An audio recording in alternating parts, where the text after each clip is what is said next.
A man knelt in the mud behind a broken fence, one hand pressed flat against a dead horse's neck, the other gripping a revolver he had no bullets left to fire. That man was Ezra Coldwell, and 3 days before this moment, he did not own a gun. He did not own a horse worth stealing, and he certainly did not know the name of the woman who lived behind the tall cottonwood trees at the edge of Miller's Gulch. Nobody in town knew her name either, not really. She was the widow who never came to church suppers, the woman who sent her boy to fetch flour instead of walking into town herself, the one whose porch light burned at night, but whose door never opened for a knock. What happened between the day Ezra picked up a ladder to fix her gutters and the day he knelt in that mud with an empty gun is a story almost nobody in Miller's Gulch ever pieced together completely, until now. It was the year 1879 in the Wyoming Territory, a stretch of land so flat and so wide that a man could watch trouble ride toward him for 2 full hours before it arrived. Ezra Coldwell had come west with nothing but a mule, a rifle, and a promise to his dead brother that he would build something that lasted. He built a small cabin on 160 acres of dry grass, and for 2 years, he spoke to almost no one. His only neighbor was a plot of land half a mile north, where a woman named Sarah Whitfield lived alone with her 10-year-old son, Caleb. Sarah's husband had died 2 winters earlier, thrown from a horse during a cattle drive gone wrong. Since then, she had built a wall around herself thicker than the log walls of her own home. She did not speak to the men who tipped their hats at her in town. She did not accept help from the church ladies who brought baskets of bread out of pity. She raised her son, tended her small garden, and waited for winters to end. But here is the thing nobody in town understood about Sarah Whitfield. Her silence was not coldness.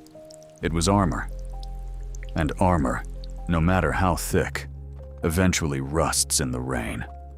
One afternoon in late July, Ezra rode past her property on his way back from town, and he noticed something that made him pull his horse to a stop. Sarah's roof gutters had collapsed on one side, hanging loose like a broken arm. Rainwater pouring straight down onto the wooden foundation of her home. If left alone through the coming storm season, the wood would rot, and the whole structure could fail before winter. He almost rode on. It was not his business. She had made it clear in her silence that she wanted no one's business near her land. But then he saw young Caleb standing on an overturned bucket, trying to hammer the gutter back into place with a rock, because there was no other tool in the house strong enough and no man around to help him. Ezra got off his horse. He did not ask permission. He simply walked to the barn, borrowed a ladder he found leaning against it, and started working. Sarah came out onto the porch within minutes, arms crossed, jaw tight. "I didn't ask for help," she said. "No, ma'am," Ezra answered, not looking down from the ladder. "But your boy did, in his own way, just not with words." She stood there a long moment, saying nothing. Then she went back inside. He worked 3 more hours in the heat, and when he finished, she left a jar of cold water on the porch step without a single word exchanged between them. It would have been easy to say that was the end of it. A neighborly favor, quietly given, quietly received. But here's the thing about a small crack in a wall built out of grief. Once it opens, even slightly, it never fully closes again. Ezra came back the following week, not because the gutters needed more work, but because he told himself the fence near her garden looked ready to fall too. And the week after that, it was the well pump making a strange grinding sound. And the week after that, there was simply no excuse left to invent. So he came anyway, and brought a sack of seed corn instead. Word travels fast in a small territory, and it did not take long before people in Miller's Gulch began to whisper. "The widow Whitfield has a man calling on her," the shopkeeper's wife said one morning, loud enough for 3 other women to hear. "Calling on her? He's fixing her fence posts," another replied, though her tone suggested she did not quite believe her own words.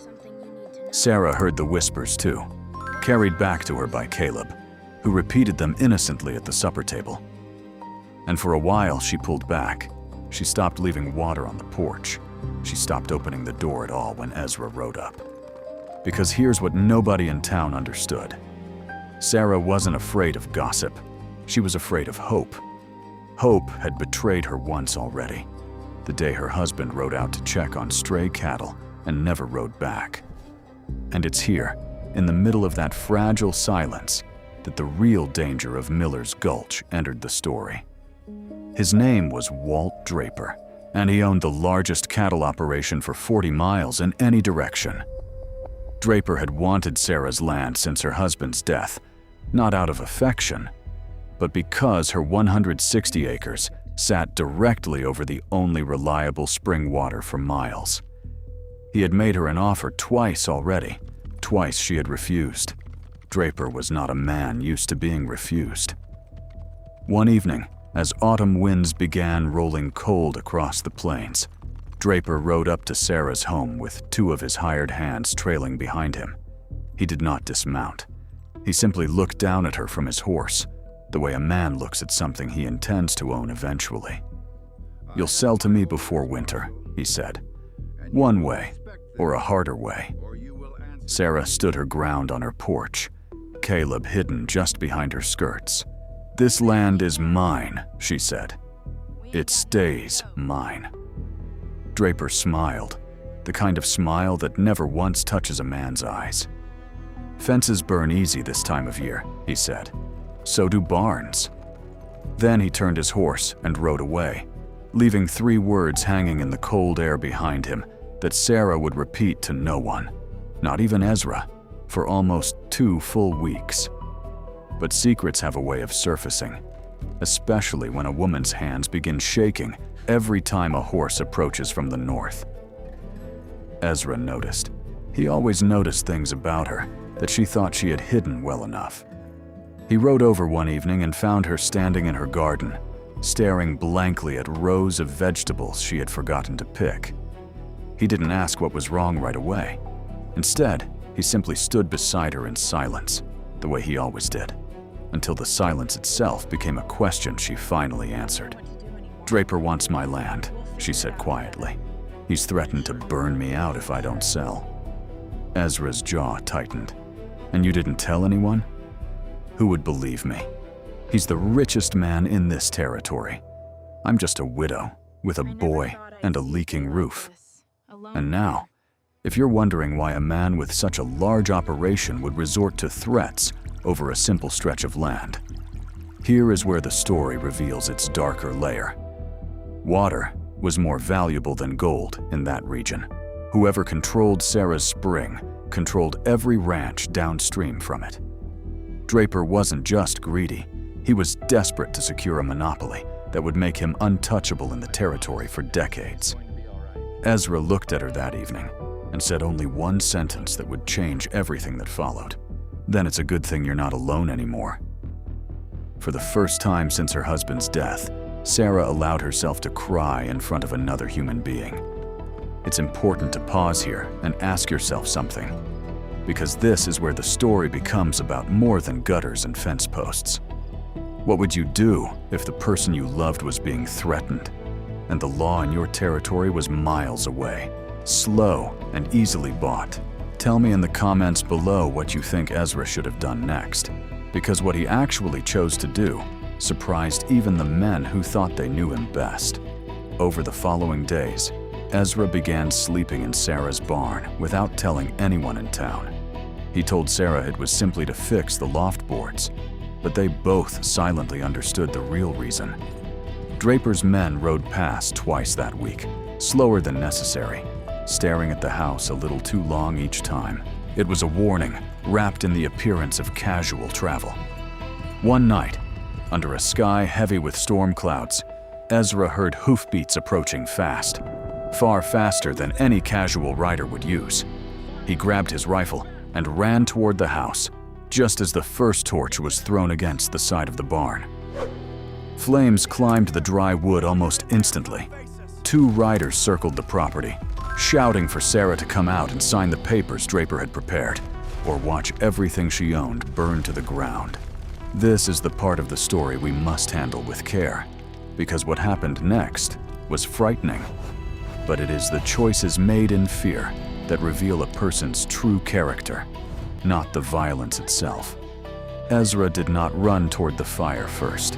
He ran toward the house, pulling Sarah and Caleb out through the back door as smoke poured through the windows. Outside, in the chaos of firelight and shouting men, a warning shot rang out from one of Draper's riders, striking Ezra's horse instead of any person, and the animal collapsed instantly in the mud. It was in that moment, kneeling beside his fallen horse, with an empty revolver in his shaking hand, that Ezra realized he had used his last bullet driving away the second rider only moments before. The lead rider approached slowly on horseback, confident, certain that an unarmed man posed no further threat. But here is what that rider did not know. Sarah Whitfield's late husband had taught her to shoot before he ever taught her to dance. A single shot rang out from the barn doorway, aimed carefully above the rider's head, close enough to end any doubt about her willingness to aim lower next time. The rider froze, then turned his horse and rode into the darkness, leaving the torch fire to burn itself out on the damp barn wood. Most of the structure ultimately saved by the very rain Ezra had once protected her roof from months earlier. By morning, word of the attack had reached the territorial marshal's office, and for the first time, an official report was filed against Walt Draper's operation, the beginning of a legal unraveling that would end his influence in the region within 2 years. But on that particular morning, none of that mattered yet. What mattered was Sarah, standing in the gray light of dawn, ash still floating in the air, looking at a man who had risked everything for a woman who had given him nothing but silence for over a year. She walked toward him slowly, stopping only when she stood close enough to see the exhaustion and relief mixing in his eyes. "Why?" she asked. "Why did you keep coming back all this time, when I gave you every reason to stop?" Ezra looked at her for a long moment before answering. "Because some fences are worth fixing twice, ma'am, even when they keep falling down." Sarah's eyes filled with tears she no longer tried to hide, and she whispered the words that would end this story exactly where it began. "Where have you been all my life?" Neither of them had an answer that made sense in words, so neither of them tried to give one. If you've made it this far into the story, you already understand something most people miss about courage. It rarely looks like gunfights or speeches. Sometimes courage looks exactly like a man climbing a ladder for a woman who never even said, "Thank you." And if this story moved you even a little, do something for me right now. Hit that subscribe button, because we've got hundreds more stories like this one waiting. Stories about ordinary people who did extraordinary things when nobody else was watching. And trust me, you don't want to miss a single one of them. Ezra and Sarah were married the following spring, in a small ceremony, attended by almost the entire community of Miller's Gulch, the same community that once only whispered about them from behind store counters. Caleb stood beside them that day, no longer needing to hammer gutters into place with a rock, because he finally had a father willing to hold the ladder steady. Before we close this story, let me ask you one final question, because I want to know your honest answer down in the comments. Have you ever had a quiet neighbor who kept a distance from everyone, and later discovered there was a much deeper reason behind that silence? Share your story below, because someone reading these comments might need to hear it today. This video is an artistic reconstruction created using artificial intelligence. For accurate historical information, please consult official sources.